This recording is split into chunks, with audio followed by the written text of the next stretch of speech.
நெல்லை அரசு அருங்காட்சியகத்தில் யோகா பயிற்சி வகுப்பு நடைபெற்றது. நெல்லை அரசு அருங்காட்சியகத்தில் கோடை கால விடுமுறை பயிற்சி வகுப்புகள் நடைபெற்று வருகின்றன.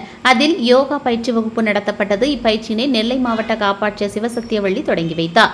நெல்லை சிட்டி மனவளக்கலை பயிற்சி மையத்தின் ஆசிரியர்கள் பாக்யலட்சுமி, கிருஷ்ணவேணி, சிவகாமி ஆகியோர் பயிற்சியினை நடத்தினர். இந்த யோகா பயிற்சி வகுப்பில் மாணவர்களுக்கு காயக்கல்பம் பயிற்சி மற்றும் எளிய யோகாசன பயிற்சி முறைகள் பயிற்றுவிக்கப்பட்டன. தொடர்ந்து இன்னர்வில் கிளப் சார்பில் அதன் தலைவி மீனா சுரேஷ் கலந்து கொண்ட மாணவர்களுக்கு பரிசுகளும், சிறப்பாக பயிற்சிகளை மேற்கொண்ட மாணவர்களுக்கு சிறப்பு பரிசுகளும் வழங்கினர். தொடர்ந்து தீன் தமிழ் கலை இலக்கிய அறக்கட்டளையுடன் இணைந்து சித்திரை பெருவிழா கவியரங்கம் மற்றும் உலக நடனத்தை முன்னிட்டு கல்லூரி மாணவர்களுக்கான நடன போட்டியும் வரும் ஞாயிற்றுக்கிழமை நறுமுகை நற்றமிழ் சங்கத்தோடு இணைந்து மே தின சிறப்பு பட்டிமன்றம் நடைபெறும்.